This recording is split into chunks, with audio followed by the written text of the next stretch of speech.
provided some speaking notes for me, which I will go over with you before we officially start the meeting. I'd like to welcome you to the meeting number 7 of the House of Commons Standing Committee on Government Operations and Estimates. And pursuant to the order of reference on Saturday, April 11th, 2020, the committee is meeting on its study of the government's response to the COVID-19 pandemic.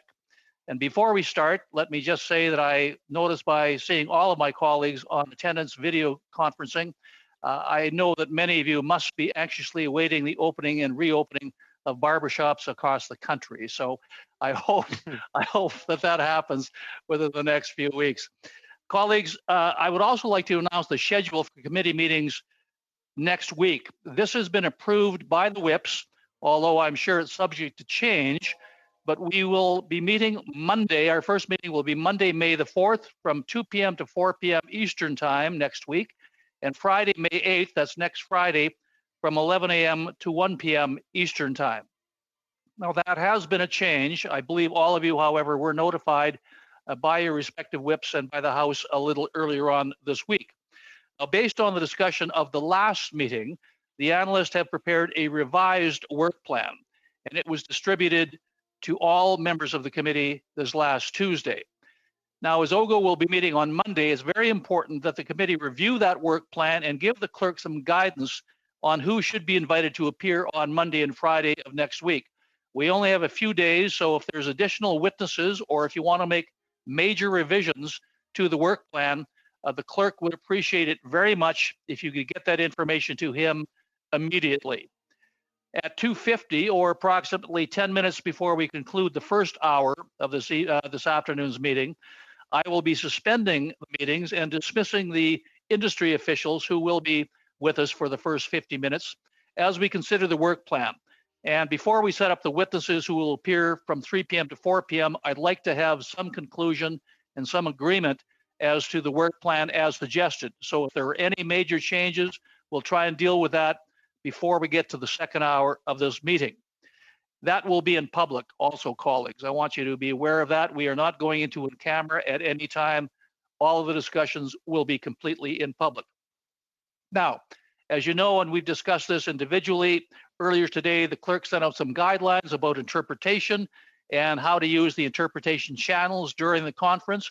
If you are going to be speaking in English, we encourage you to make sure you click on the English channel, interpretation channel. If you're going to be speaking en français, to click on the French channel. If you are going to be alternating between English and French, we would ask that as you change languages, you pause for a moment or two to allow the interpreters their chance to switch channels. So in other words, if you're going to be starting to speak in English and then you want to start parler en français, pause for a moment, switch the channel to French, and then continue on. Now, at 2:50, as I said, or approximately 50 minutes from now, I will be suspending the individuals and the officials from industry, and we will consider the work plan. The analysts took all of the suggestions that were made by members at our last meeting and combined them into a revised work plan. This was distributed to all committee members on Tuesday. And finally, pursuant to the order made on April 11th, the committee cannot consider any motions except for those, quote, requesting or scheduling specific witnesses, and these motions shall be decided by way of a recorded vote. So we can consider this work plan and make changes to it as long as it deals with the subject matter of the COVID-19 pandemic and the government's response to it. We will now open up the discussion, and that being said, our first set of witnesses will be from the industry department. We have with us Mr. Simon Kennedy, Deputy Minister, and Mr. Paul Thompson. Gentlemen, welcome to our committee. I believe both of you have had a sound check, and I also believe that Mr. Kennedy, you have a brief opening statement. If you do so, the floor is yours. Mr. Clerk, I'm not sure whether Mr. Kennedy has heard that. I'm good. Or at least I hope. At least, can people hear me okay? We're having some, at least I'm having quite a bit of difficulty hearing your audio, Mr. Kennedy. All right. Well, I that's apologize better. For that. No, that's better. Okay. All right. All right. Okay. Very good. So I will proceed with my remarks in English just because of the challenges of having to switch back and forth with my laptop computer here, but just to say that I would be honored to respond to members' questions in either official language. Ce sera un honneur pour moi de répondre en. It's an honor for me to be able to answer the questions in the language in which I receive them.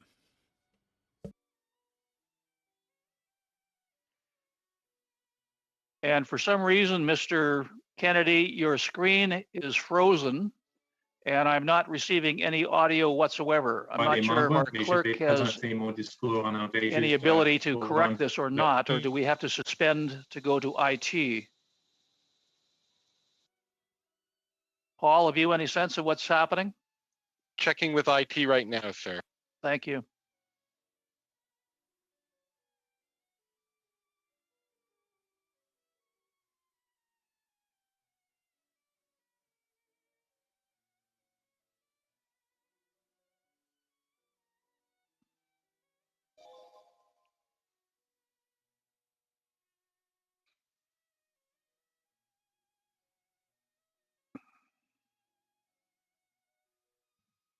Hello, testing.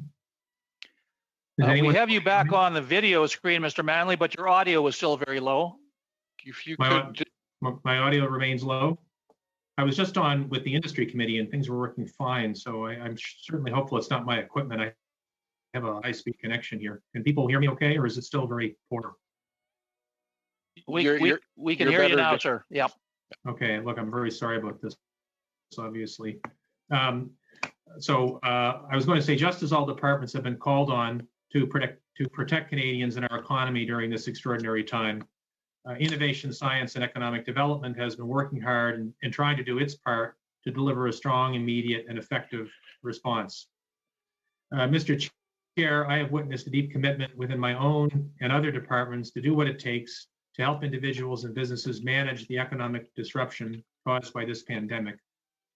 And I've had the privilege of working closely with colleagues in other departments and agencies to help mobilize Canada's industrial and research communities as part of these efforts.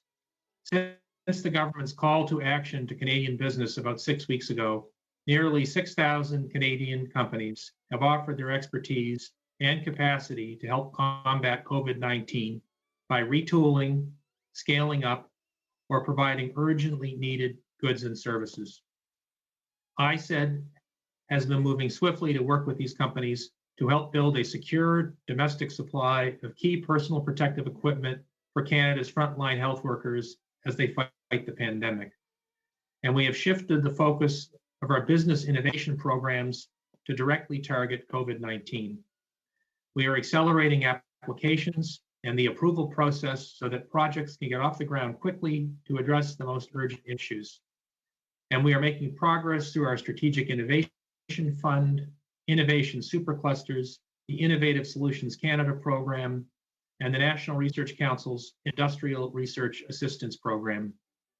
Through these programs, ISED is helping meet the urgent needs of healthcare workers for equipment such as masks, face shields, medical gowns, ventilators, and test kits. For example, funding from the National Research Council's IRAP program helped Ottawa's Spartan Bioscience fast-track the certification process for its COVID-19 test kit.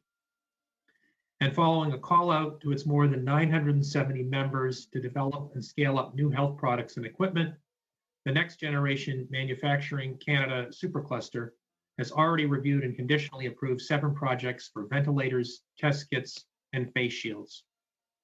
And to take a final example, Innovative Solutions Canada has received tremendous response from SMEs across the country for its challenge and testing streams focused on the response to COVID-19. These initiatives will be moving into selection and funding faster than ever before. Throughout all of this work, we have been in lockstep with Health Canada, the Public Health Agency of Canada, Public Services and Procurement Canada, and others. PSPC has been instrumental in leading on significant investments to increase Canada's supplies of critical equipment for the healthcare sector. With a coordinated strategy among these departments, we are maximizing the contributions of federal innovation programs as part of Canada's response to this extraordinary challenge. Mr. Chair, complementing these industrial contributions have been those of our science and research community. There's no denying that Canada must act quickly to accelerate promising research aimed at treatments and a vaccine for COVID-19. And that is why the ICID ministry has been working diligently with Canada's world-class science and research community in taking on this challenge. The results of this work will be accessible to researchers around the world to advance the global fight. Organizations such as the NRC and the Canadian Institutes of Health Research have received federal funding to conduct COVID-19 research in important areas such as diagnostic tools and vaccine candidates. The University of Saskatchewan's Vido InterVac facility has also received funding to help get clinical trials set up and running as soon as possible, so we can ensure no time is wasted in developing a vaccine to protect Canadians against potentially recurring waves of COVID-19. Genome Canada has received funding for the new Canadian COVID Genomics Network to further its genome sequencing research and help scientists better track the virus, its different strains, and its impact on patients. The research conducted by this network will also guide public health authorities and policymakers in their efforts to curb the pandemic. And finally, my department worked quickly to facilitate the establishment of a new $600 million COVID-19 stream under the Strategic Innovation Fund. This stream will support vaccine and therapy clinical trials, as well as Canadian biomanufacturing opportunities. Mr. Chair, ICID is working hard to support the scale-up of national platforms to develop and deliver a vaccine to Canadians when one is discovered, including support for manufacturing. Combined with efforts to mobilize industry, we are trying to do our part in the larger whole-of-government approach to protecting Canadians and preventing the spread of the virus. We want to help ensure the capacity of our healthcare system, as well as support international and domestic efforts. I'm proud ICID can contribute to the coordinated response, one that hopefully will allow Canadians to return to work, get the economy moving again, and set up our country for a rebound when it is safe to do so. That concludes my remarks, Mr. Chair. Again, thanks for the opportunity to speak to members today, and I would be, of course, pleased to answer your questions.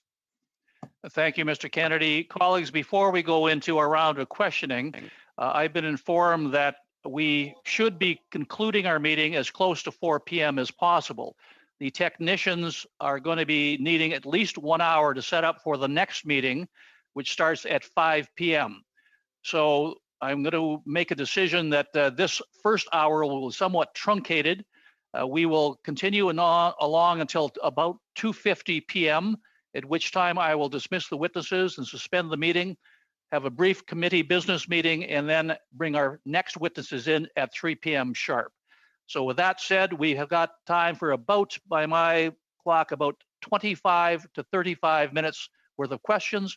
We'll start with a 6-minute round. And Mr. Ablutev, 6 minutes to you, sir.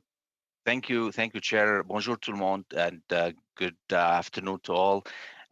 Question to Mr. Kennedy: is ICID aware that there are many deliberate attempts by foreign actors to seize our PPE supply for their own domestic benefits?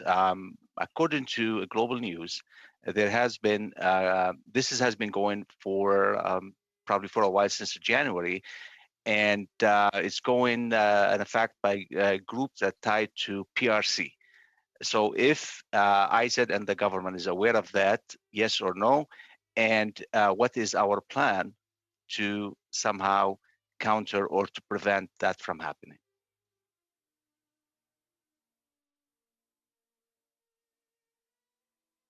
Mr. Kennedy? So yes, sorry, I just had to take my mute off.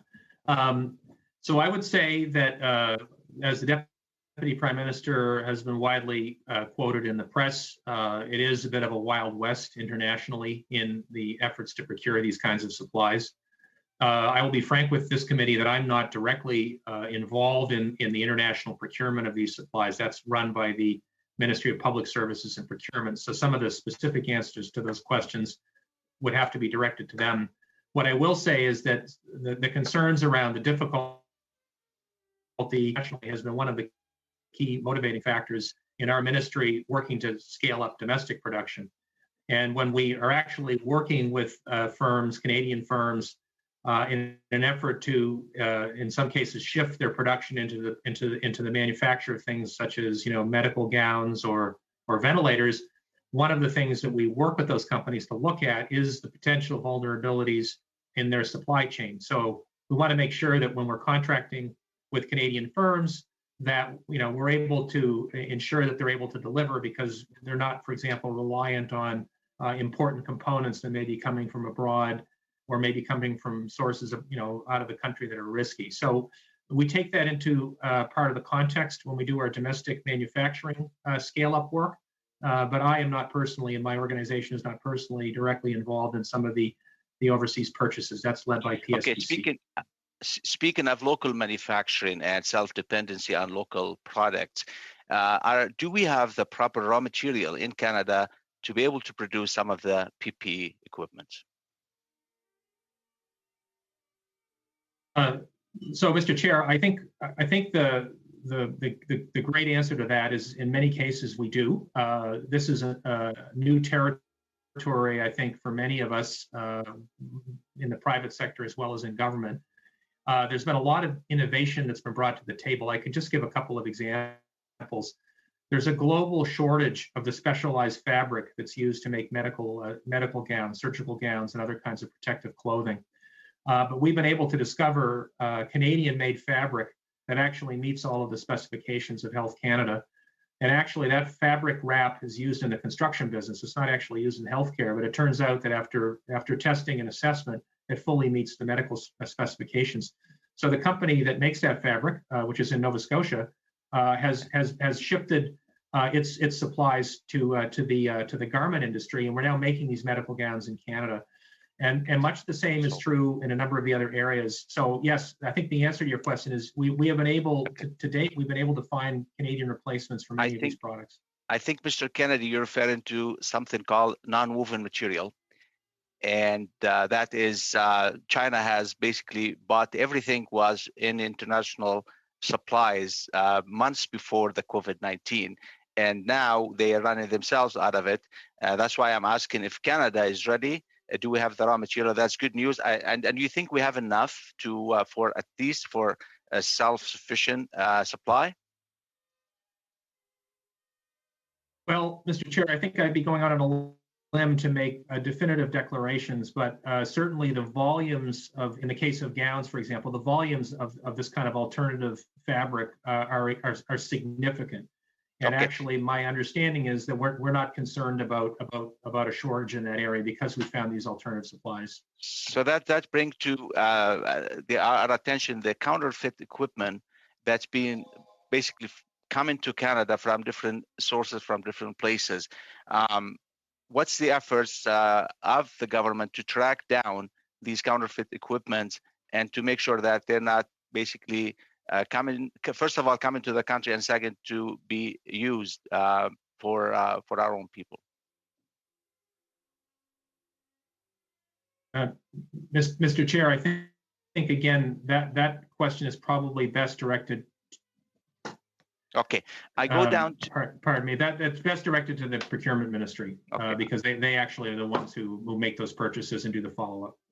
There was so many applications that came through ISET for local companies to be qualified to start producing products that we need in this situation.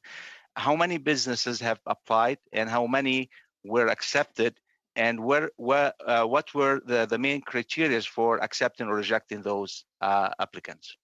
And Mr. Kennedy, if you could, a very short answer, please, sir, if possible. Yes. So there's been about no trouble, Mr. Chair. There's been about 6,000 companies that have applied to date. We haven't really rejected anybody because it doesn't really work that way. But basically, we're going with firms that are able to fill kind of the identified gaps. We're still doing the count because in some cases we're not directly contracting. We're simply getting them sent to the regulator to have their stuff checked out, and then they can sell it directly into the market. But our count is there's about 200 firms to date that we have worked with directly as part of the mobilization of industry, but we've spoken to every one of the 6,000 firms directly. Thank you. Thank you so much. Our next intervention will come from Mr. Johari. Mr. Johari, you have 6 minutes. Thank you, Mr. Chair, and welcome to Mr. Kennedy, especially coming from Industry Committee from 11 to 1.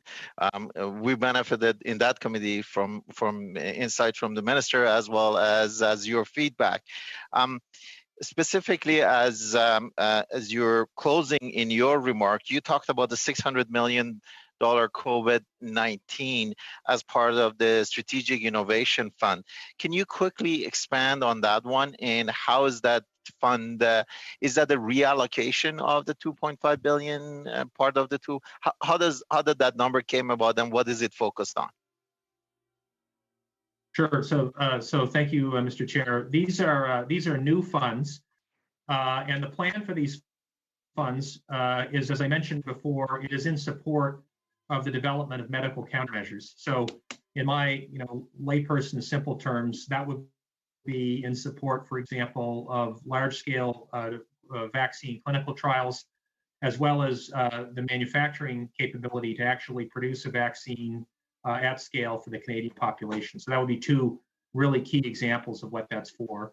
So those funds are available. They have not yet been deployed, but they're available to us now as we do the work to identify the most promising therapies that we can test here in Canada, and then to actually have the manufacturing firepower to, for example, once a vaccine is discovered, to be able to have a fill and finish capacity to make 40 million doses for the Canadian population.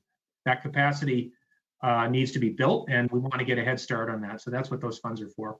Well, that's a great segue to the next question I wanted to ask. Once again, in your closing remark, you talked about the initiative that the ISET department is doing is setting the country on the right path for rebuild and recovery. Can you quickly expand on what are we doing holistically as One Canada, and specifically the ISET department, in helping us through the planning and eventual execution of the recovery? Well, one of the things that we are responsible for as a ministry is to work closely with and to have a good relationship and good visibility on major industrial sectors in Canada. So I could just take a couple of examples, but we have a good relationship with and work closely with the automotive sector and have for many years. We work closely with the aerospace industry. We work closely with the biotech and the high technology sectors. Those are just a couple of examples. There are many more. And we have staff that actually talk to the analysts, talk to the CEOs. And so one piece of value added I think we're bringing to the government is we're trying to provide good intelligence on how those industries operate, what some of their needs are, any adjustments they're making to deal with this crisis, to be really, not the only one, but a center of expertise for our colleagues in the health ministry and the finance ministry and the other ministries that are going to be involved in helping out with the recovery. So we're one player, but we aim to ensure that we bring good sectoral intelligence and relationships to the table. Great, thank you. I'm sure everyone agrees that in an effort to be able to reopen the economy, testing and tracing and tracking are some of the key drivers. Vis-a-vis the department, what are we specifically doing in helping with making sure from the capacity as well as from supply, we have enough testing material and testing product available, so different jurisdiction can have ready access to those tests, so they can ensure that they use it appropriately and timely to as one of the key drivers to kickstart the economy. So as part of the Made in Canada approach, we're working very closely with colleagues at Health Canada and the Public Health Agency to try to ensure that we have sufficient domestic capacity on the testing front to be able to support the testing volumes that will be needed by the provinces and territories and the federal government. So I should just maybe clarify for the committee members that the specific decisions on how many tests and what kinds of tests and where and those sorts of things, those will be made by health authorities. In many cases, those will be provincial and territorial decisions. We obviously, though, want to have sufficient quantity of testing materials to be able to do that as a country. And that's an area where we're working very closely with the National Microbiology Laboratory and our colleagues at Health Canada and the Public Health Agency and frankly, the Procurement Ministry. And what we're doing is just again, my layperson's explanation, you can think of testing as there are different kinds of tests. There's the lab-based PCR tests. That's kind of the gold standard lab-based testing.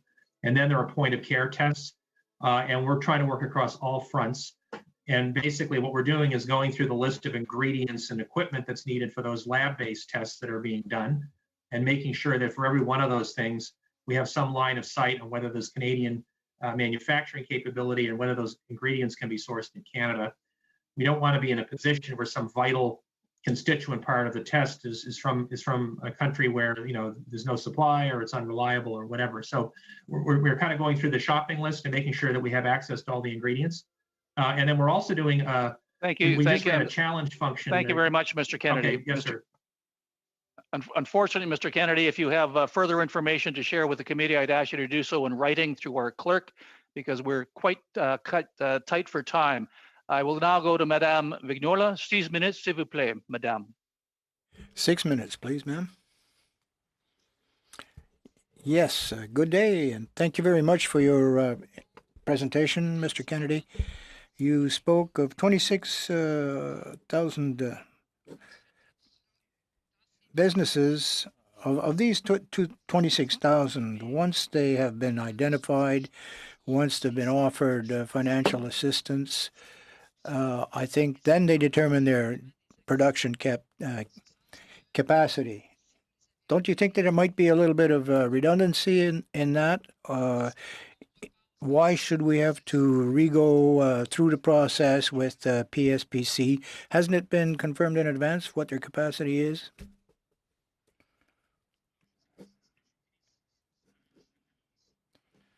Do I use this channel here or do I have to switch my system over? I just want to make sure I'm on the right channel. Okay, thank you. Perhaps I wasn't quite clear enough in my presentation. There's various types of access that these enterprises can have. There's a certain window at the procurement window, as it were, where they can offer their products. We have about 20,000 that have gone through the process through PSPC. We're dealing with businesses that are producing something else, but they've changed the production lines to produce the material that's being sought. Some auto, in the auto sector, for example, now they're producing some medical. We've received about 6,000 applications of this kind. We have contacted each of these businesses to see. It's not very easy to change your production line. The investment and the tooling up takes time. So we're continuing with those discussions. 6,000 businesses. We want to ensure that they can, in fact, reorient their production rapidly, efficiently, and, of course, cost efficiently. That's what we're doing with those businesses now. Okay, so of the 26,000 you mentioned, how many of them are PIM? SMEs. Okay, quite a few of them are, in fact, SMEs. We have some general idea, but there's some major ones like the automobile sector, and there are many modest-sized SMEs, rather. We've given some sort of handicap to the small and medium-sized enterprises. It's not a matter of just throwing money at one category or another. We have a lot of SMEs who have received contracts because of our efforts, and this is good. But we're talking about all sizes and categories. Do you have any process or mechanism that ensures that the money is being well used or used as for the purposes it was supposed to be allotted? Yeah, I believe we do. We have various types of mechanisms. It depends on the type of business and the type of product. Some are, there's a lot of strategic investment also in innovation, This would be for a major company, a larger company, where perhaps we're looking for a unique product where they have to change their line with a lot of effort and innovation. The contracts are usually very detailed. We have recourse to external expertise to ensure that everything is proceeding as it should. In other cases, it's a simple product and it's a very simple contract for a straight purchase of goods. But even in these contracts, there are, of course, conditions that have to be accepted before payment is made.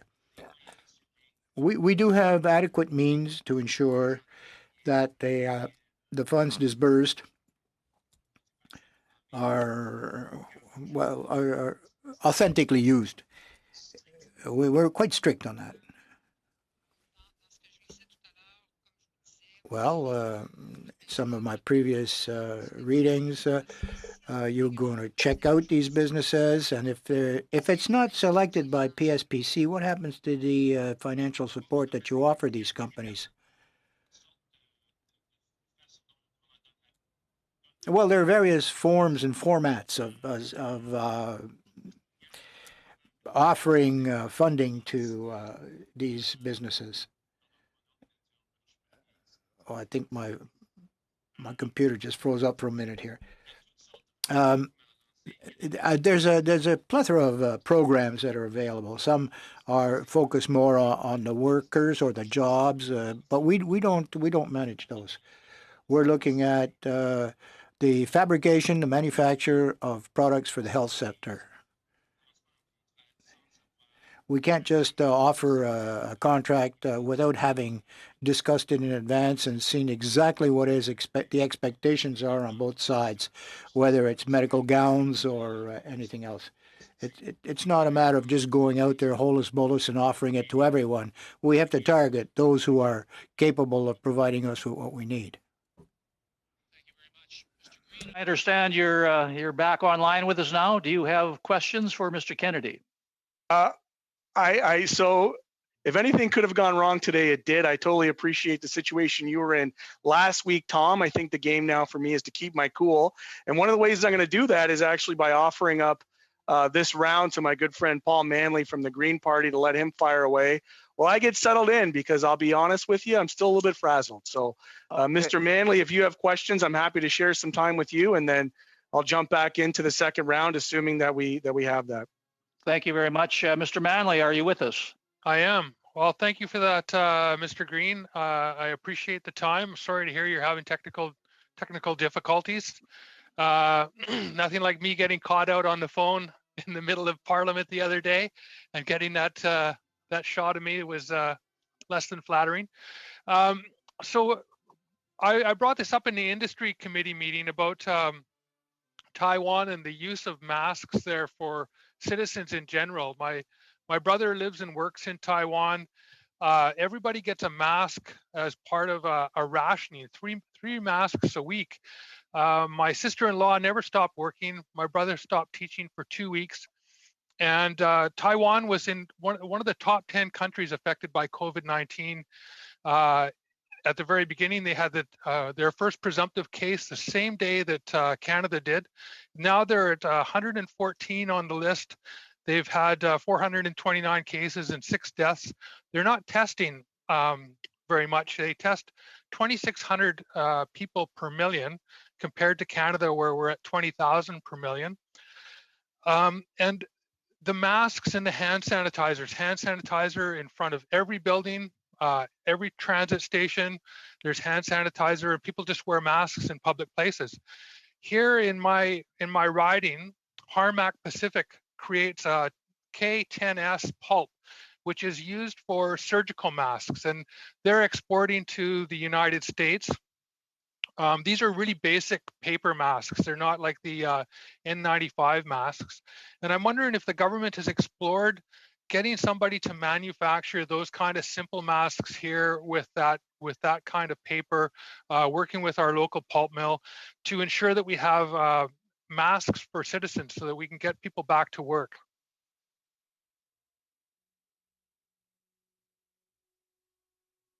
So there is so the specific health guidance around whether to hand out masks broadly to the population and their use and so on would be the health ministry. But we are certainly aware of the need for surgical masks as well as N95 respirators and other kinds of face coverings, and that is a focus of us on the industrial made in Canada approach.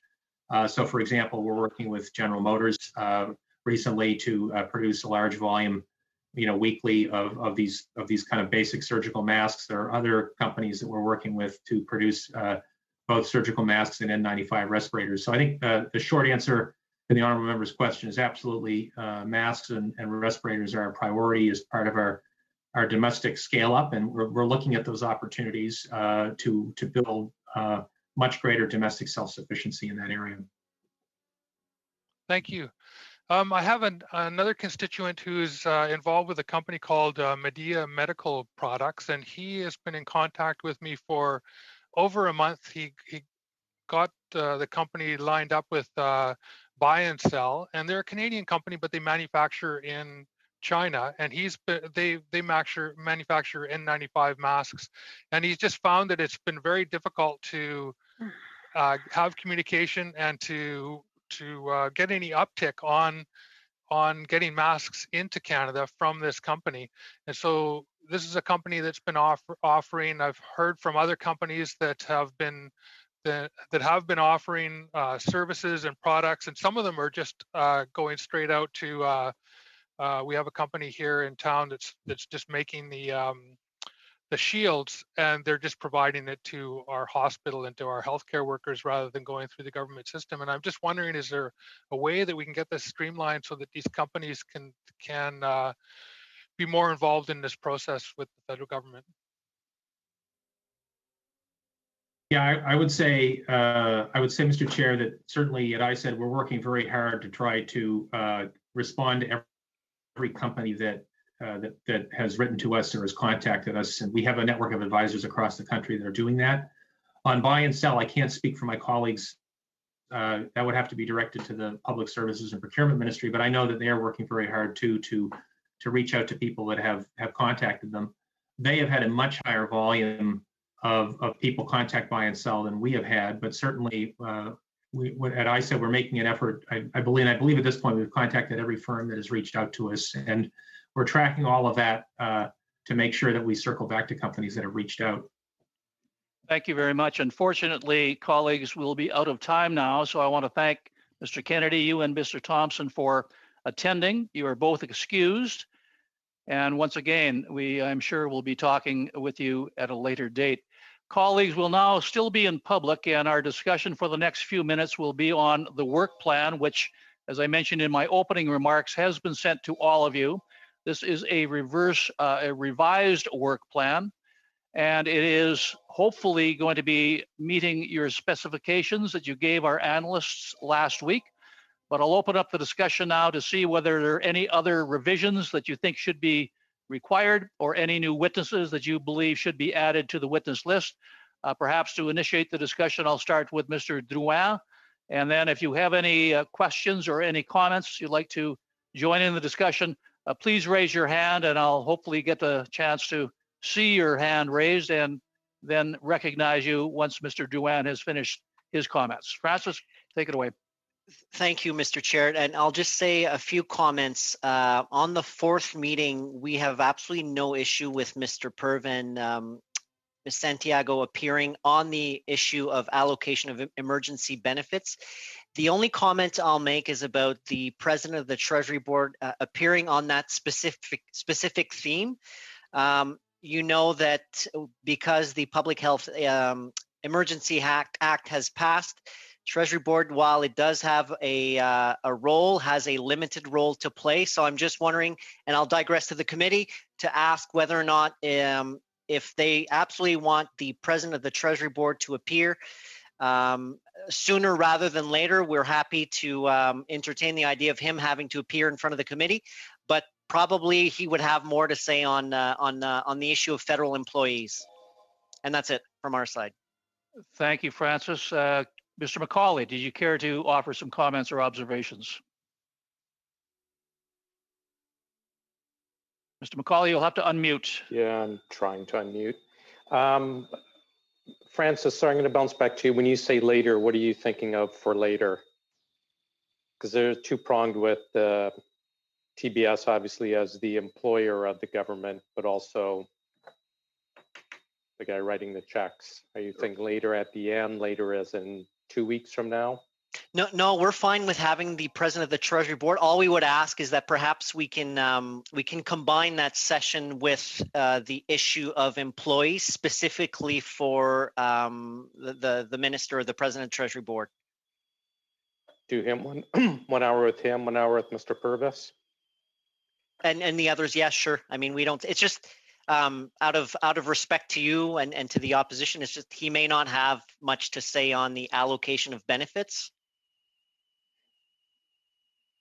So he would have more to say on the issue of employees and how employees are engaged, as you know, because Treasury Board. That's, personally, for me, I can't speak for the others. I think that'd be more important for myself. Okay, so but he's. I know that there's if again up to the committee, but he's. We can have him next week. Sure, that works for me. Okay. I don't know about Ms. Vignola. I will Mr. then Green. ask Mr. Green and Madame Vignola, given the, I have a thumbs up from Madame Vignola. Thank you very much. Mr. Green, any comments or suggestions? Mr. Green, can you hear us? Yeah, I can. I can finally hear you, Tom. I'm good. Am I to take it though? Just to be clear, did I completely missed all of the rounds for today? Unfortunately, yes. As I had mentioned, probably when you're still having computer difficulties, we have to conclude by 4 p.m. because the technicians who are assisting us in this meeting then have to go, and they need about an hour to set up for the next Zoom meeting, which starts at 5 p.m. So we're very, very much restricted to discussions within those 2 hours. And I want to make sure that we have as much time as possible in the second hour, since we have 2 presentations from the procurement people. And unfortunately, Mr. Green, you missed out on an opportunity, unfortunately, again. It's all good. I'm magnanimous. It's no problem. My good friend Paul got to hit one out of the park there, and I'm fine with whatever work plan that we have here Okay. that's being presented. Thank you very much. I see Mr. Manley, you had your hand up as well. Yeah, I was just going to say, Mr. McCauley had offered me an opportunity to speak, and if he's open to passing that on to Mr. Green, I would be happy to have him share that. Take that time. Well, you're very generous and you're very kind, and I'll leave that up to Mr. McCauley when we get into the second round. Thank you for that. And colleagues, just one last comment I'll make before I ask Paul to suspend, and then we'll get the other witnesses lined up for the second hour. I'd mentioned this earlier to Mr. Drouin. I mentioned it to Mr. McCauley, I believe yesterday, and I'll say it now publicly to you, Matthew, and Madame Vignola. As long as we have witnesses and things we need to study, great. I'm comfortable in having as many meetings as required. Although I did say to both Mr. McCauley and Mr. Drouin, I've never been a fan of having meetings just for meetings' sake. So I would like to make sure that the witnesses that we do have, and this is reflected in the work plan, are witnesses that are not being redundant, that have not provided testimony to a different committee, but provided the same testimony that we would be hearing. I'm not trying to short circuit this committee at all, but I'm just saying that I hope when we feel collectively that we have reached the end of the road in terms of receiving testimony, that we'll all come to some agreement, and then we can inform our whips that our time is up. So just keep that in mind, colleagues, and we may find as we go through the next meeting or two that there are new issues that surface that we do want to continue the study a little longer, and we can certainly do that. It is up to the committee. Mr. Clerk, I see your hand is raised. Thank you, Mr. Chair. I would just like to take a moment to clarify to make sure I've understood what the committee wants to do for next week. So my understanding is they want to have the witnesses that are identified in the work plan for meeting 4 next Monday, and then they want to have the witnesses identified under meeting 8 next Friday, but the idea is to have the president of the Treasury Board appear next Friday rather than next Monday. Do I understand that correctly? If I can just get an indication from all the speakers, Mr. McCauley, Mr. Dewan, Madame Vignola, Mr. Green, if you have a thumbs up, Paul can proceed. But if you have any problems with his interpretation, now's the time to mention them. Yeah, Mr. Clerk, we have no issue with the President of the Treasury Board appearing, as long as he can also discuss more than just the allocation of benefits. As I've explained before, the role of Treasury Board in that particular instance is somewhat limited. So we want to make sure that we get 2 hours of asking proper questions. So he'd have more to say on the federal employee side. But the fourth meeting, whenever that happens, I think that would be next week at some point. I know the schedule changed. I don't have the schedule in front of me, but we're okay with that. Mr. McCauley? Yeah, I'm fine with that as well. I think it's just whatever will fit in for next week. I don't know if we're actually directing that, but whatever fits in. I do have a different point, though, if you'll bear with me.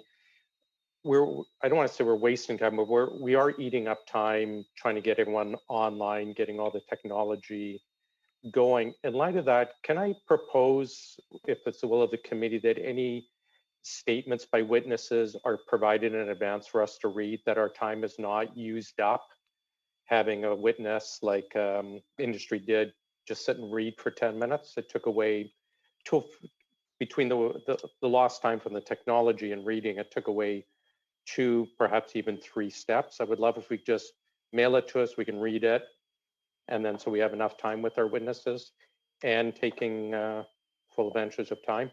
Yeah, as committee members will know, we've done that in the past on a number of occasions. But Mr. Clerk, could you want to add to that? Yes, we did send out the speaking notes before today's meeting. They did go out. In some cases, when we get them bilingual, we can send them out. But however, we don't always receive them, unfortunately, in both official languages. So from that point of view, if we do, definitely we can. There's no obligation for the committee to actually listen to the speaking, to actually have the person read their speaking notes out if they've been distributed. However, we can't append them to the evidence as we would normally do. The committee is not empowered to deal with that motion. So the only alternative is we could possibly, if the chair wants, I can ask that witnesses not speak for as long, that we reduce the amount of time that they have for their opening statements. On the subject of technology, we are certainly doing everything we can, and we appreciate definitely your patience on that. Yeah, I'm not blaming the technology as much as just acknowledging it's taking time, and then for someone just to sit and read off of a form that we already have in front of us takes away useful time from us to question witnesses. Mr. McCauley, I think your point is well taken. I will consult with our clerk and we'll see if we can come up with a solution to that, okay? Oh yes, Mr. Johari, please. Thank you, Mr. Chair. Just a clarification. So Monday, we're going forward with the 4th meeting as planned, which is allocation of emergency benefits, and we are inviting the President of Treasury Board. But the focus of the President of Treasury Board is going to be, aside from the allocation of benefit, it's going to be on, it's going to have an employee focus. Now, going to Friday, the clerk indicated that we're now moving to the 8th meeting as planned, rather than the 5th meeting, which is delivery of emergency benefits. I just want a clarification whether for Friday, are we focusing on delivery of emergency benefits, or are we focusing on federal employees? And if I'm looking at the wrong plan, just let me know. Perhaps we'll take all comments and we'll end up at the conclusion with some resolution, because we're running rapidly out of time for the 2nd hour as well. But I do have 3 speakers on my list. Madame Vignola, you were first, and then followed by Mrs. Block and Mr. Kmirchik. Madame Vignola. Nope, you're good. Mrs. Block. Thank you very much. You may have already covered this. I didn't think I heard it because I know we're talking about next week's schedule. But I did want to ensure that we will be able to provide new lists of witnesses that we would like to hear from going forward, given the stories that are breaking, especially in the last few days when we look at the stories around the counterfeit supplies that are, that are coming into Canada, as well as the story today, the global story. So I just want to make sure that we can react nimbly when there are these stories that are breaking, and they definitely fall within the purview of this committee and the subject that we are dealing with. Yeah, certainly, Mrs. Block. Certainly, we can be as fluid and as nimble as you wish. As I mentioned in my remarks, if there are additional witnesses that we find as we move along in the study that we wish to bring forward, we have the ability to do so. It's at the will of the committee. Mr. Kamirsuk, please. Thank you very much, Chair. With regards to the concern about eliminating the introductory remarks, I just wanted to ask a point of clarification whether that would extend to the introductory remarks of ministers as well, or is it just limited to officials? Because I would say to keep in mind that there are folks that actually tune into the committees. And so the introductory remarks are not just for the benefit of the members of this committee, but also for the folks out there that are paying attention and listening to this committee as well. So I would raise those two concerns about truncating the introductory remarks of the ministers, and then also just making a point that there are folks who actually out there who are listening to this committee, and they benefit from the introductory remarks by both officials and ministers. Thank you. And thank you for your comment, and thank you to all for your comments. As I mentioned, I and the clerk will get together and we'll see if we can come up with some compromise or some resolution to accommodate both the concerns of those of you who wish to see comments at the outset, and also additional time, or as much time as possible, for questions from committee members. Mr. Clerk. Just to be entirely sure, as I have to be contacting witnesses for Monday. So for Monday, we're going to be contacting the witnesses on meeting number 4. And for Friday, we're going to be contacting the witnesses. I understood it was meeting 5, but then at one point it was meeting 8.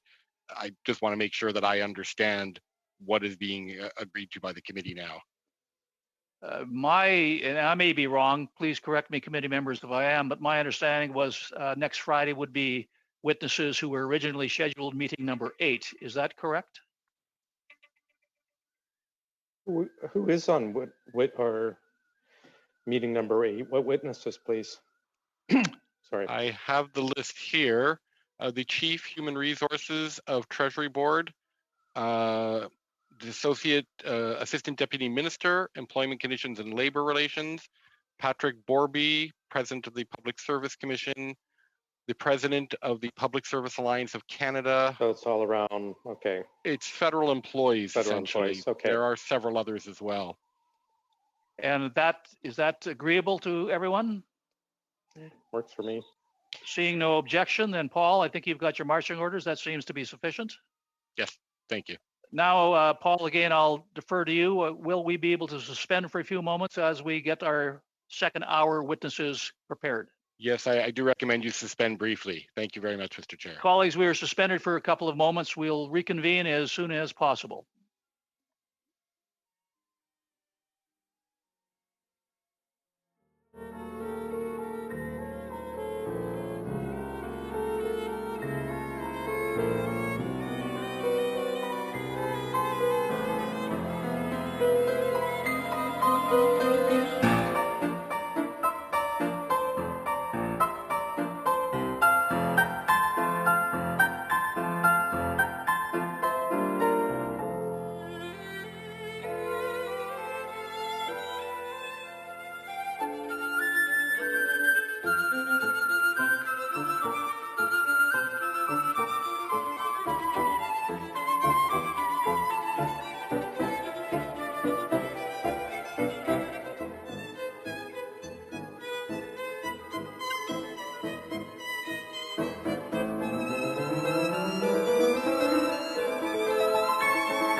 And I would ask all witnesses who have made presentations or are about to make presentations to remember that if you are speaking in English, to please make sure that your comments are on the English channel. If you are speaking en français, make sure you're on the French channel.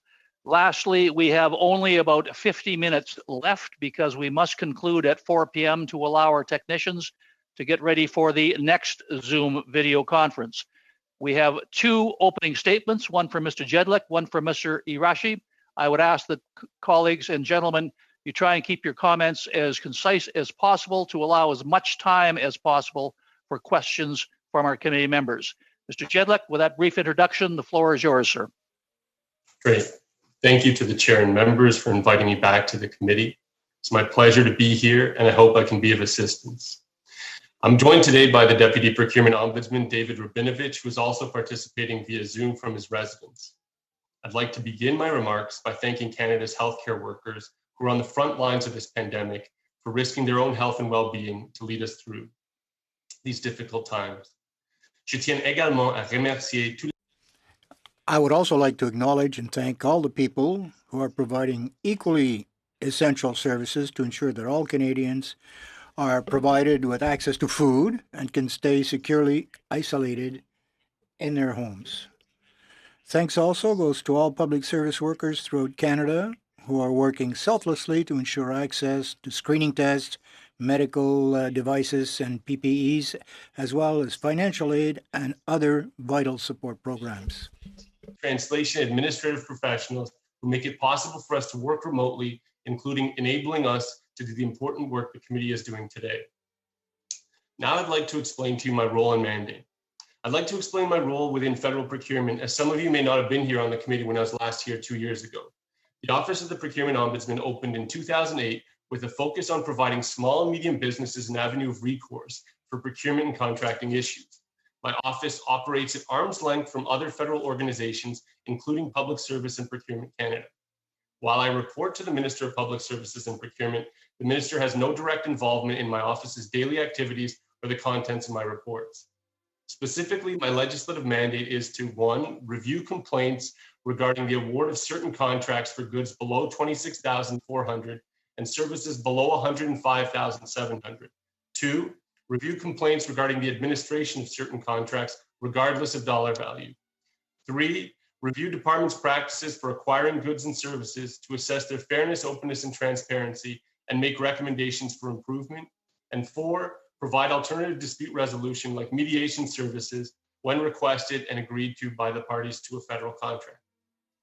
As you can see, my mandate is quite specific. This is because the Canadian International Trade Tribunal has jurisdiction to review complaints about the award of contracts above these thresholds, so $26,400 for goods and $105,700 for service. Now I'll talk a little bit about the Government of Canada COVID-19 response. So my office specifically has not been inundated by COVID-19 procurement and contracting related complaints. My office's key services, which are reviewing complaints about the award of lower dollar value contracts and providing contract mediation services, are more likely to be needed in subsequent phases of the recovery. So when the Office of Small and Medium Enterprise asked for our help in responding to the over 26,000 calls and emails from suppliers looking to sell COVID-19 related products to the federal government, we immediately sent them several employees to assist in contacting these companies to move the process forward. Now, what we have heard from some suppliers regarding COVID-19 issues, and I'll briefly describe some of these interactions. One supplier contacted us with complaints about the procurement processes for chartered evacuation flights. But as the dollar amounts of these contracts were well above the thresholds of my mandate, we let the supplier know about the CITT, who has jurisdiction to investigate these types of complaints. We've also received inquiries from suppliers in regards to selling hospital beds to assist with COVID-19 outbreaks, sending bulk PPE supplies to the government, waiving normal procurement requirements, selling disinfecting materials, selling medical masks, donating hand sanitizers, and how to sell the same in the future to the government, and how to purchase specific types of ventilators.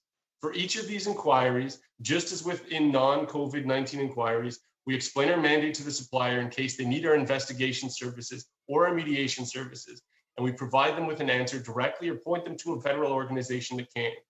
For example, the companies that contacted us wanted to know who to call for masks and hand sanitizers. We directed them to the Office of Small and Medium Enterprise, which you'll hear from next, which is specifically designed for this purpose. We've not received any formal request for mediation services in regards to either COVID-19 related contracts or other contracts that may have been impacted by the COVID-19 pandemic. As mentioned earlier, it is anticipated, however, that formal complaints and mediation requests may come further down the road, but for now it's too soon as COVID-19 related contracts are just being put into place. Now, moving forward, to be proactive, my office is studying the issue of emergency contracting, both in terms of how contracts are put in place, as well as what transpires when contractual obligations cannot be met due to unexpected emergency conditions, known as force majeure. We intend to share our research with both federal departments and suppliers to help all parties to federal contracts know how to proceed when crises such as COVID-19 happen.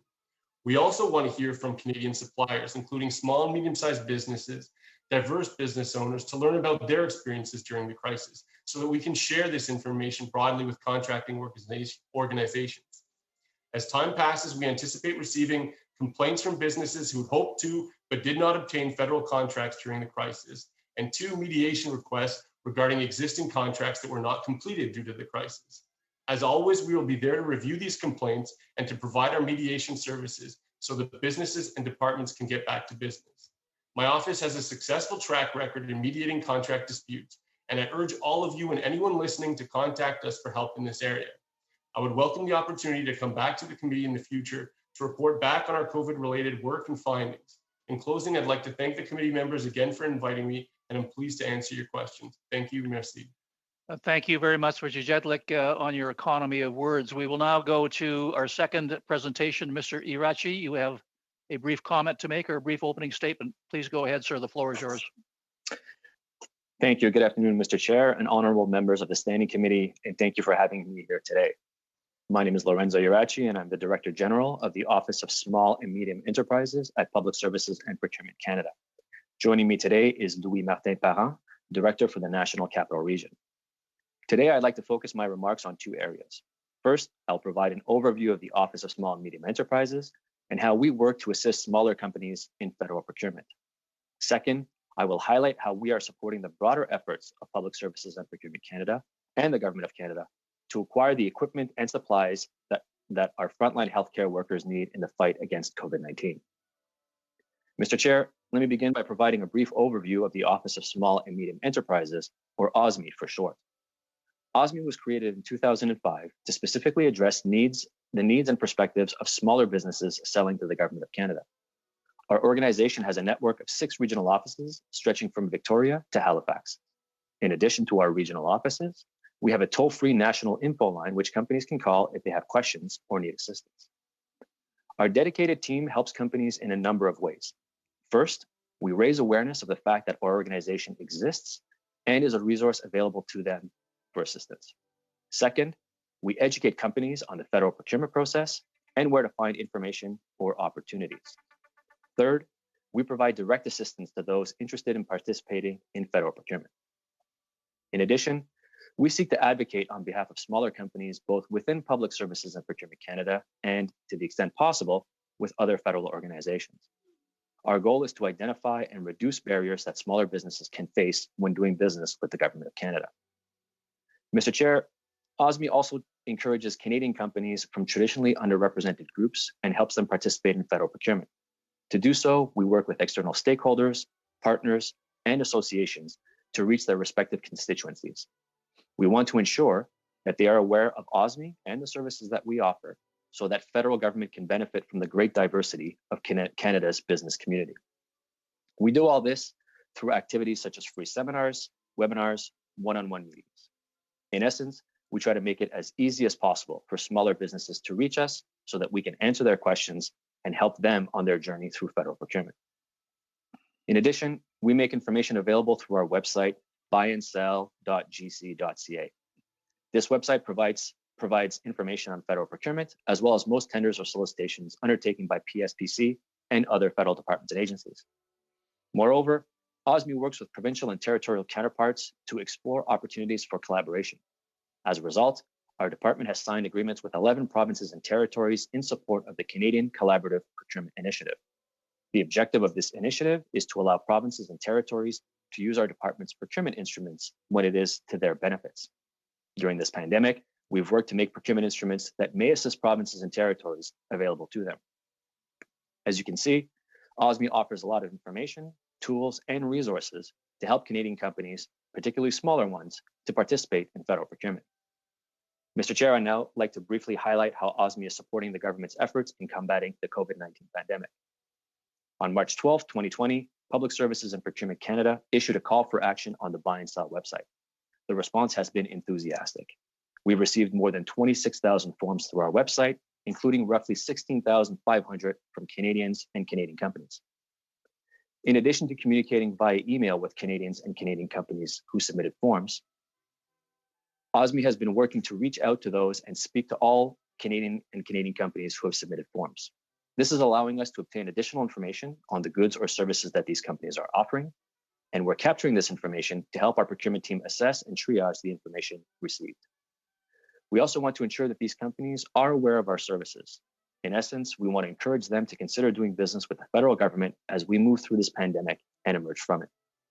After all, the Government of Canada buys roughly $25 billion worth of goods and services annually, and there will be opportunities for many of these companies to do business with the Government of Canada moving forward.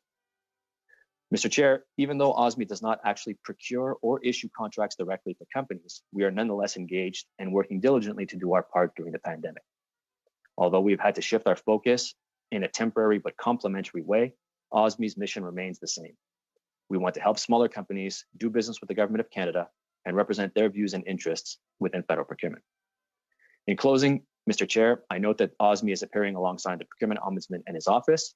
As Mr. Yeglich identified, OSME and the Office of the Procurement Ombudsman have had a positive and mutually respectful working relationship for years. While always being mindful of the fact that the Ombudsman and his office need to maintain a level of independence, we still collaborate when mutually beneficial. This is particularly the case when it comes to informing companies about the services that both of our organizations offer to them. As we move our way through this pandemic, OSME will continue to remain focused on helping smaller companies do business with the Government of Canada. Thank you for the opportunity to appear before you today. Thank you very much. Now, colleagues, we have approximately 40 minutes left, which means we will not get 2 complete rounds of questions, but we'll go as far as we can. I also point out to Mr. McCauley that we will get into the second round of questioning. If you still wish Mr. Manley to take one of your speaking slots, please, I guess, conduct yourself and your colleagues accordingly. We will now start with our first intervention from Mr. Abutev. You have 6 minutes, please, sir. Yes, thank you. The question to Mr. Irachi, there is 26,000 application, 16,500, about 60% are Canadians, and how you will be able to identify those companies. And I can imagine most of them related to COVID-19 services and supplies. So what is the mechanism for you to make sure that those companies that you chose to recommend to the procurement are there? And again, what is the mechanism? So how do you know that those companies are the right companies to refer?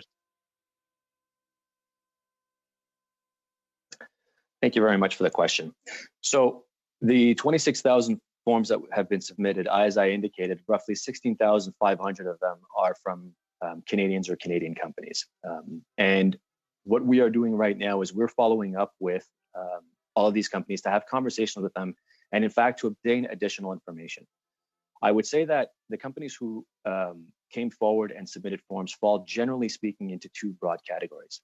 Category 1 is those that are offering personal protective equipment, and category 2 is those who are offering other goods or services which might not be personal protective equipment, but which nonetheless may help the Government of Canada.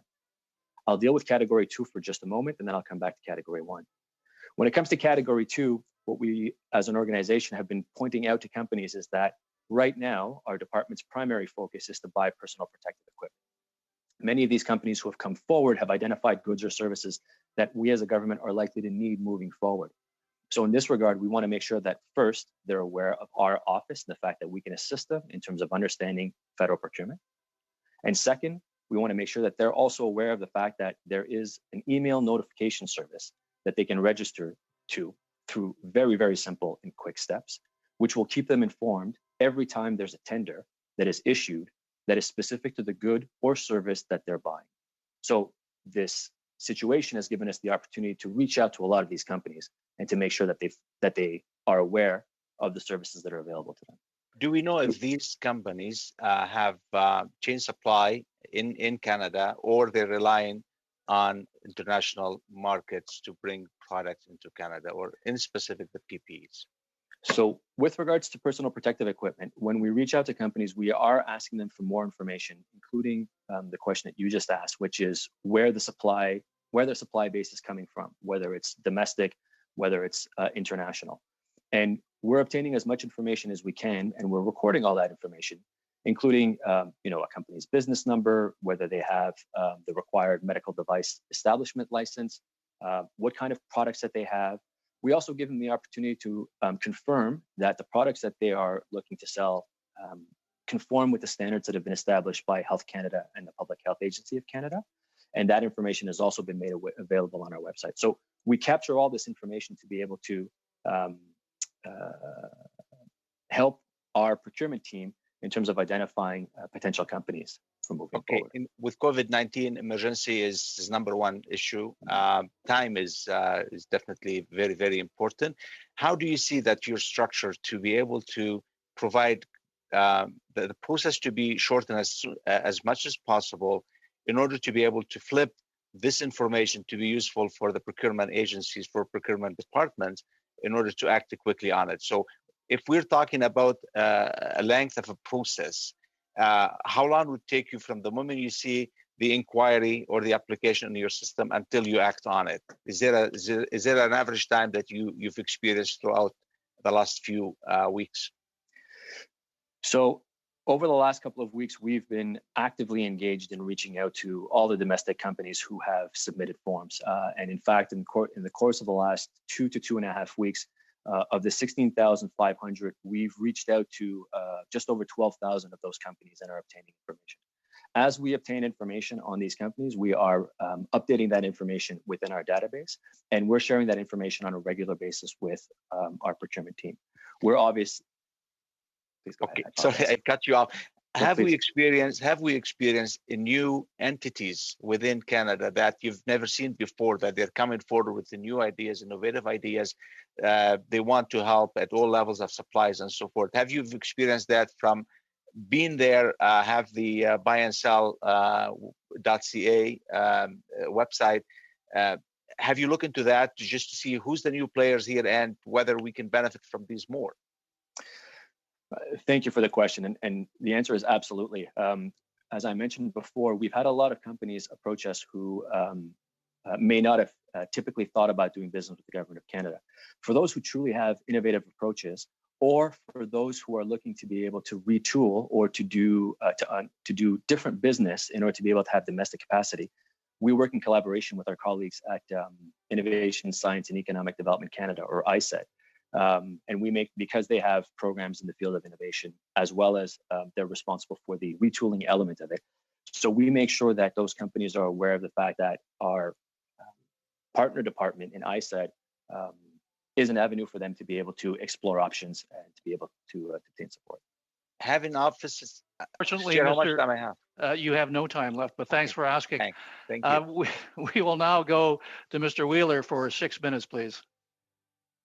Thank you, Mr. Chair, and thank you to the witnesses for taking time out of their busy days to come speak before this committee. There's many distilleries in my riding that have retooled to be making hand sanitizer, and there's also a sizable recreational technology sector that has the ability to retool and produce medical gowns.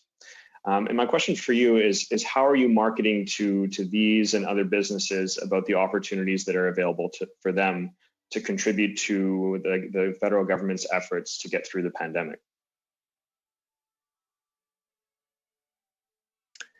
Thank you for the question. So I don't know that I would say that we're necessarily marketing in any way, shape, or form. I think that the fact that our website has been available and the fact that we've received such an enthusiastic response, I think demonstrates that Canadians and Canadian companies are keenly aware of the fact that there's a need domestically to be able to have as much product as possible to be able to assist not just our frontline workers, but all Canadians as well. So we do want to make sure that as companies come forward and identify their capabilities or products that they have available, we're reaching out to them as quickly as we can, as I mentioned, to be able to obtain more information in terms of what they have available, the quantities, the products, and then we're sharing that information with our procurement colleagues. The other thing that I would say is, as an organization, one of the things that we're doing is we're also reminding Canadian companies that, of course, while we're always interested and we hope that Canadian companies will think about doing business with the Government of Canada, that we are not the only entity right now who's buying personal protective equipment and other equipment. Our provincial and territorial counterparts are looking for some as well. There are hospital groups and other groups.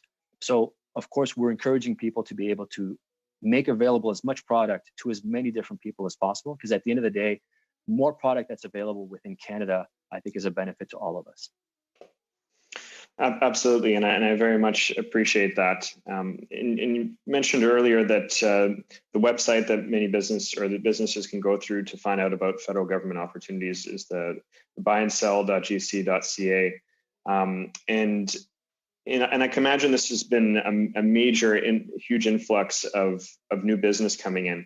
And I'm wondering if your organization has brought on additional staff to deal with this unprecedented time.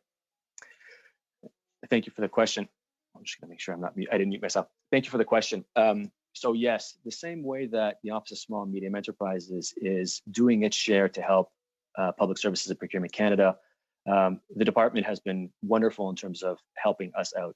We've had support and assistance from numerous areas, particularly in the regions, where we've been given extra capacity on a short-term basis in order for us to be able to make sure that we reach out to all these companies. So we've provided folks with information, with training, and with tools to be able to enable them to make those calls and to be able to capture that information. As Mr. Yeglish pointed out, even the Office of Procurement Ombudsman has provided us with some additional resources. And I think that goes to a broader approach that we've seen, not just in the Government of Canada, but I think in every community and across Canada, which is during this pandemic, people are really trying to come together to be able to assist one another. So we're both happy as an organization that we can contribute to that. And we're also very thankful for the fact that we've got so many colleagues across the department who are giving us some assistance. Fantastic. And you mentioned in your opening remarks that OSME is encouraging Canadian companies from traditionally underrepresented groups to help them participate in federal procurement. And I'm wondering how this mandate and this objective has changed, if at all, during this the COVID pandemic. So from our perspective, the mandate has not really changed. We really want to make sure that groups from traditionally underrepresented areas think about doing business with the Government of Canada. And that's a fairly broad scope. Certainly Indigenous communities and Indigenous companies, those who are led by women-owned businesses or women-led businesses, visible minorities, the LGBTQ2+ community, and others. Prior to COVID, we were actively engaged with all of these groups to be able to hear about their experiences when it comes to federal procurement, but also to be able to make sure that we provided them with direct assistance when it comes to that. Since the COVID pandemic has started, what I would indicate is that there obviously has been a need to procure as quickly as possible and to have equipment delivered as quickly as possible. And as I mentioned, we're doing our share to be able to help deal with all the information or to reach out to companies to obtain more information. So we're still focused on we're still wanting to focus on helping underrepresented groups. I think that as an organization, we're looking forward to, as we move our way through the pandemic and out of it, really being able to focus again on underrepresented groups. Thank you. You have 30 seconds left, sir. Well, last question here. What lessons have been learned through the procurement process during the pandemic that will inform and improve how we do procurement in the future? And a very brief answer, sir, please. Brief answer is, as I mentioned, our office does not do procurements in and of itself. I think we will have a fairly robust list of lessons learned across the board when we look back on the situation. Thank you very much. I appreciate it. We'll now go to Madame Vignola. 6 minutes, s'il vous plaît. 6 minutes, please. Well, good day again. I thought it would be my colleague that would have had this next spot, but I'm quite willing to go ahead. When selection is made of an SME to offer goods or services, how does your office assist that individual to ensure that there's going to be some management of the growth cycle or so forth? Well, thank you for the question. I hope I'm on the right channel, right? Okay, thank you. Well, prior to the COVID-19, we're there to assist companies to understand the process, the procedures, modalities of the procurement system. Once they understand how a contract is arrived at, if a company wins a competition and they get a contract, we can help them even further to look at the fine print. Once they have the contract in hand, we're going to perhaps offer advice, but we're not there to go beyond our mandate. I mean, it's not necessarily our part of expertise.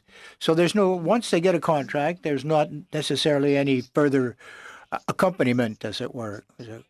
I mean, growth is a very good thing for most companies, but you're not there to shepherd them through that. Okay, well, that's it. You focus on your mandate.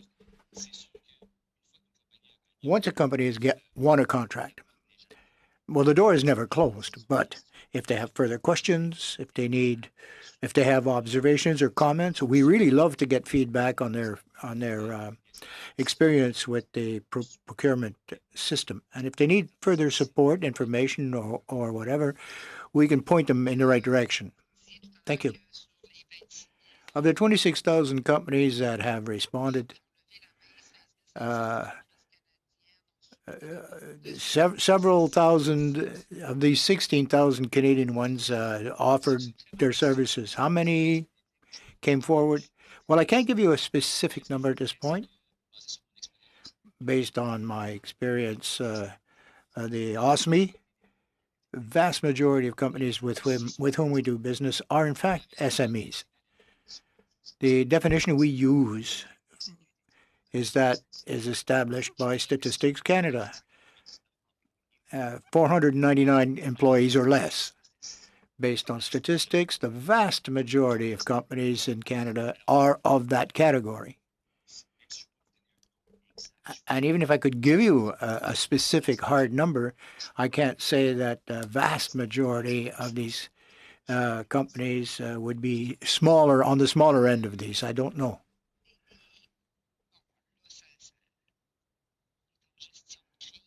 Well, right now we're in a crisis management mode.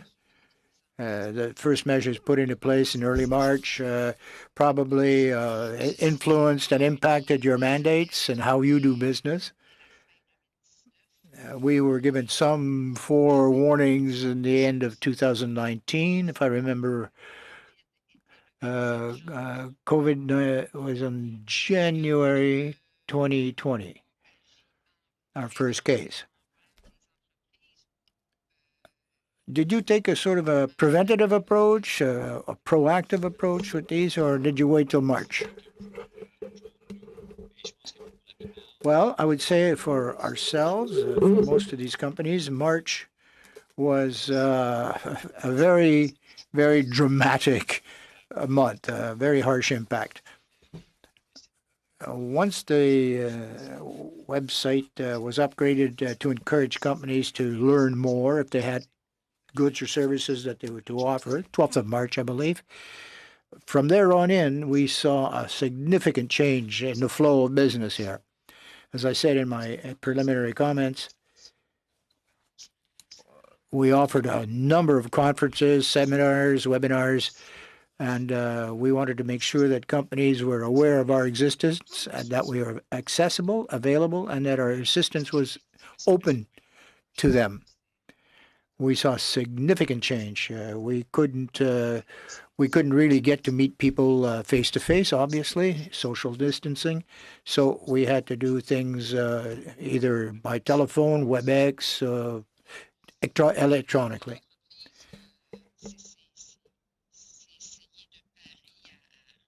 If one has a small business or any business, very often you have to be ready for any kind of surprises. You got to plan for the worst, some cases, or unknown. Despite all the sort of subtle warnings we may have been subtle, we still got caught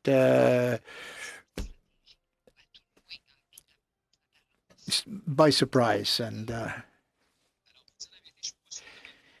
well, I'm not quite sure how to respond to that question. As an organization,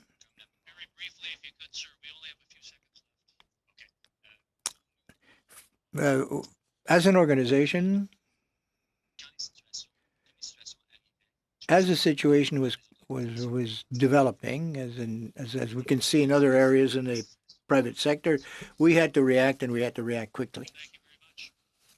Mr. Green, for 6 minutes, please. Thank you very much, Mr. Chair. And I'd like to begin by asking questions around the Office of the Procurement Ombudsman. We heard earlier today from ISET, which is the Innovation, Science, and Economic Development, that there's funding going into new technologies. And I'm to understand that your office in the Procurement Ombudsman's office is to do alternative dispute resolution.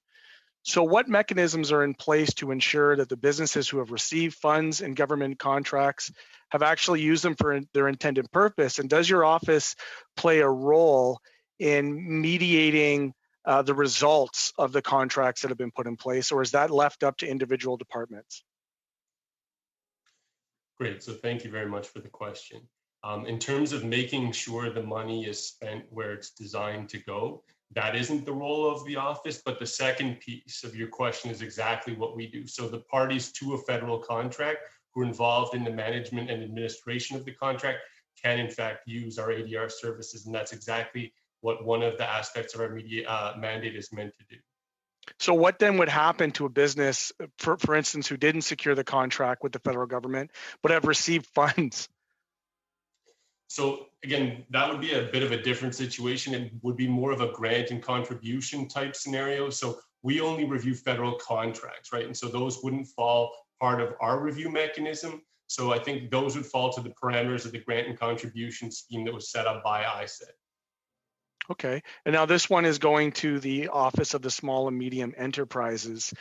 We've had many conversations about the logistics supply chain, from the buy and sell of procurement all the way through to delivery. We've had before this committee conversations around who is responsible for what as it relates to actual deliveries of services. I'm to hear from you today that you are only the forward facing platform for the intake of procurement submissions. Is that correct? RFPs and that type of thing? That's correct. In the context of the current COVID situation and the website that we put up on our page, we are following up with domestic companies to be able to obtain more information. But yes, I think your categorization is accurate in terms of we're at what I would call the front end.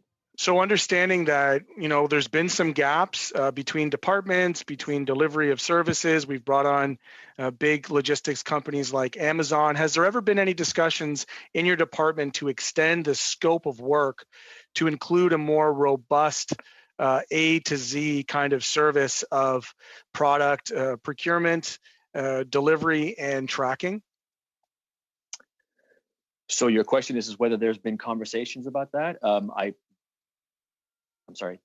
Yeah, has it ever been in your work plan to go beyond the scope of just simply taking in proposals to doing something that has more government-controlled accountability as it relies to the distribution of contracts from its actual application to the procurement to the actual delivery? So I think what I would indicate in this case is that there are numerous groups that are working on these, and that there are, handoffs is not the right word, but I can't seem to think of a better one right now. There is collaboration that happens between the groups and the teams. As I indicated, the Office of Small and Medium Enterprises, we are kind of what I would call the front end of the process. We want to make sure that companies understand how to do business with the Government of Canada, how to find opportunities, how to apply to those opportunities. But as I mentioned in my opening remarks, we are not the contracting team, obviously. So that information moves to the contracting team, who then deals with some of the things that you've identified. I can appreciate the size and scope of this. It's unprecedented. We're under national security emergency measures. I am, however, also a member of public accounts. And I know that at the end of the day, when all of this stuff shakes out, there's going to have to be an accounting of where all the money has flowed to, who it's gone to, what it's been used for. Can you perhaps, from your best ability, just provide kind of what that might look like if you have the ability to do so? In terms of what it would look like in front of public accounts, or how? Well, just how when you take in a contract for procurement, is there a mechanism within your department that shows when the contract has been completed? So I think what I would say in this regard is, as the Office of Small and Medium Enterprises, what we do is we want to help educate companies in terms of what it's like to do business with the Government of Canada. And as part of that information, one of the things that we tell them is, of course, doing business with the Government of Canada is not necessarily the same thing, or it is not the same thing as doing business in the private sector, and that there's more obligations, and obligations is probably the right word, as well as, ultimately more information can be made publicly available than otherwise would be the case in traditional business to business situations. So that is one of the things that we want to help suppliers understand, is that when dealing with Canadian taxpayers, money, there is heightened level of, or higher level of a review that is done. And so that would be through one of those mechanisms such as public accounts, for example. So that's a perfect segue into my last question. I know time is running out. What is your office doing to prepare to support SMEs once Canada has emerged from the pandemic? Short question, and I hope you have a because we're really running out of time. I will keep it very short. To be honest, we're really looking forward to that. We want to be able to continue to make sure that companies are aware of the fact that we exist, that our services are there to be able to help them understand and to demystify federal procurement, and so that we can help them on their journey through federal procurement. I appreciate that. I'm trying to demystify the process of government as well. I appreciate you. Thank you. Thank you very much. We'll now go into our second and last round of questions, 5 minutes each. We will start with Mr. McCauley.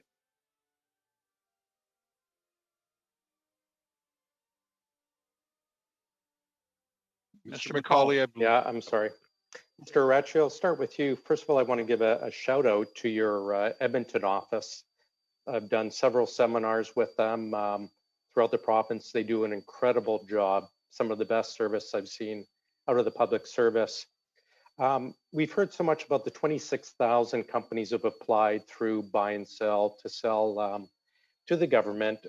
How are you helping them navigate a less than friendly, a less than straightforward procurement process so that they can actually perhaps sell to the government as opposed to just the usual suspects getting the contracts?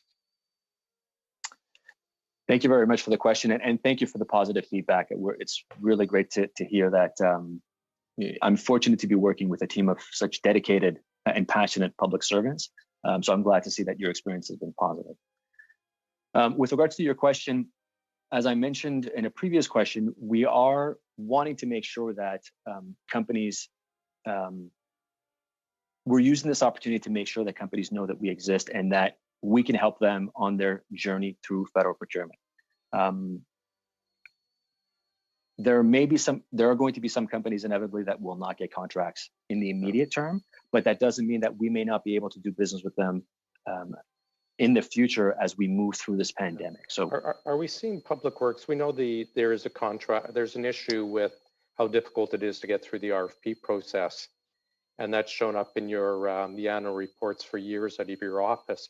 Are you seeing public works working toward making an easier process right now to try and get items bought, items built?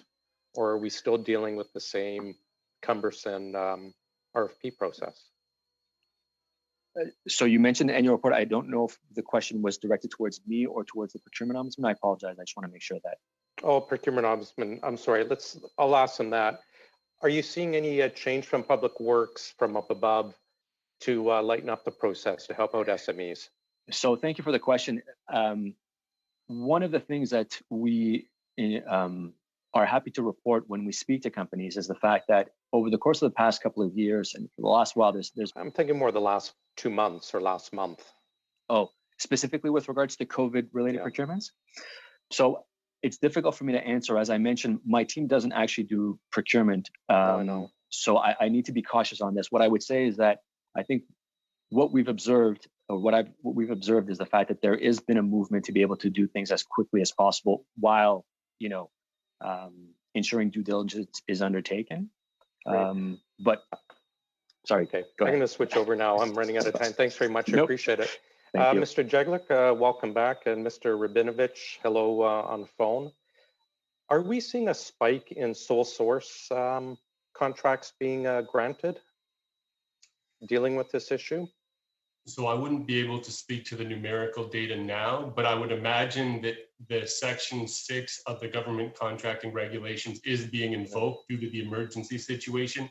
And what that exception does do is it allows for sole sourcing in these unique circumstances. I suspect that, and I understand in some ways. I also imagine we're going to see a huge spike in the government invoking the national security exemption in order to sole source as well. What remedy do some of our SMEs or other companies have in dealing with this after the fact? The reason I asked, we heard someone else from PFPC justify the buying of substandard masks from China because, quote, we have a past relationship with this company. So I'm worried that the government is using this crisis to skip over legitimate competitive bidding. What's going to be our recourse for our companies dealing with this? Well, again, thank you for the question. And as I mentioned in the speaking notes, we are in fact a recourse mechanism for those companies so long as it meets the thresholds of our jurisdiction, which is 26,400 for goods and 105,700 for services. And as I mentioned, the Canadian I suspect the CITT is going to have to deal with it. Exactly. Yeah. Okay. Is there any, I guess, recourse mechanism if the government does say, hey, it's for the 100,000 and below that would deal with your area? Recourse if they just say, hey, it's a national security exemption or invoking this other thing? Well, so what we would look for is, has there been a breach of the rules? And if the complainant can demonstrate that there is a breach, just the mere invocation, if some of the criteria are met, then that itself wouldn't be a breach of the rules because it's specifically contemplated. But if we were able to see a breach, then absolutely they would have a right of recourse with my office. Great. Thanks very much. I think my time's up. Thank you very much. We'll now go to our final intervention for 5 minutes, Mr. Drouin. Merci beaucoup, Monsieur. Thank you very much, Chair. I'm going to share my time, if I may, with my esteemed colleague, Mr. Fergus from Hull-Ulmer. My first question is to Mr. Irache, and perhaps Mr. Jeglick could add a few comments as well. Mr. Macaulay raised the issue of the complexity of these contracts or RPF for small and medium businesses. We undertook a study some time ago about all the general conditions and requirements, etc. With the modernization of procurement, have you seen any improvement and greater efficiencies, particularly from a SME point of view? And how does this fit in with their participation in supplying goods or services for the COVID-19 situation? Well, thank you for the question. As I was beginning to get into just a little moment ago, there's a lot of issues related to the modernization of the procurement system, particularly as it affects small, medium enterprise.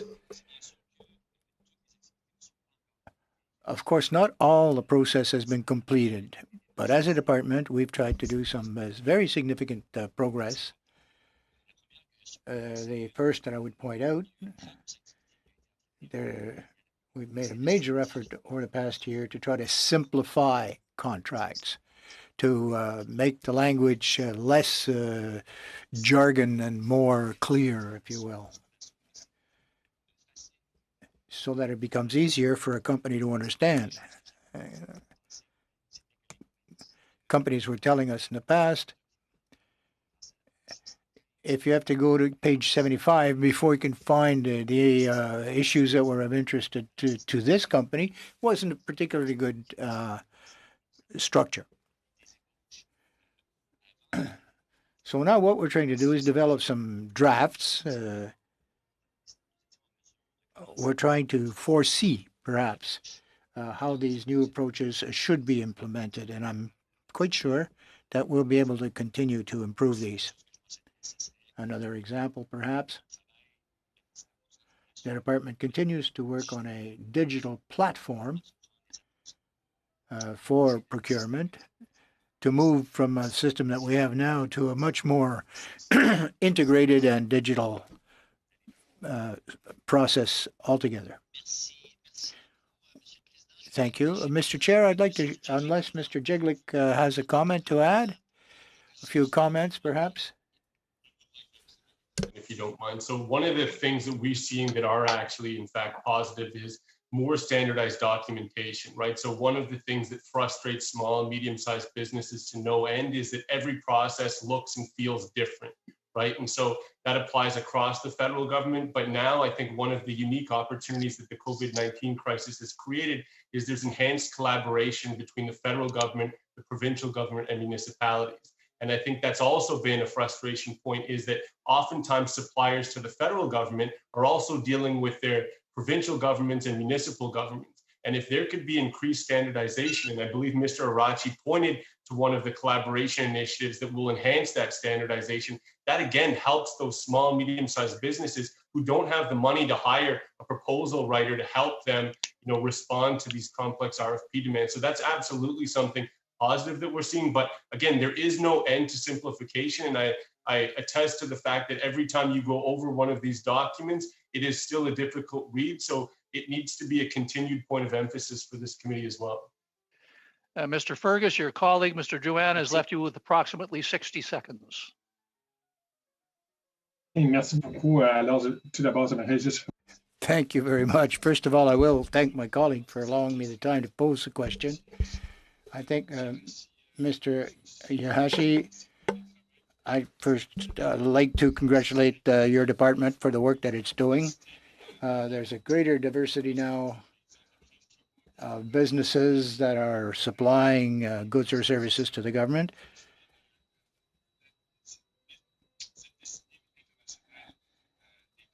And I hope you continue to diversify that. But what are you doing to ensure that not only visible minorities, for example, but other entrepreneurs who can provide services to the federal government or goods, perhaps have an opportunity to compete, leveling the competition field for these people then? When I give an intervention opportunity for a committee member, it's for both the question and the answer.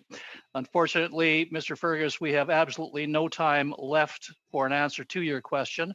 I would, however, suggest to both of our presenters today that if there are any unanswered questions, or if you have responses that you did not have an opportunity to answer at this committee level, you please give a written response and direct those through our clerk, which then will be distributed to our committee members. And colleagues, that concludes our testimony for this afternoon, because we do have a very tight timeline and our technicians must be able to get over to set up for the next Zoom video conference starting in approximately 1 hour. So I will excuse both of our witnesses. Thank you very much for your presentations. Your information was greatly appreciated and extremely useful. And colleagues, we will now adjourn and we will reconvene and see each other tomorrow at 11 a.m. We are adjourned. À demain. Merci, Monsieur le Président. Nice office, Steve.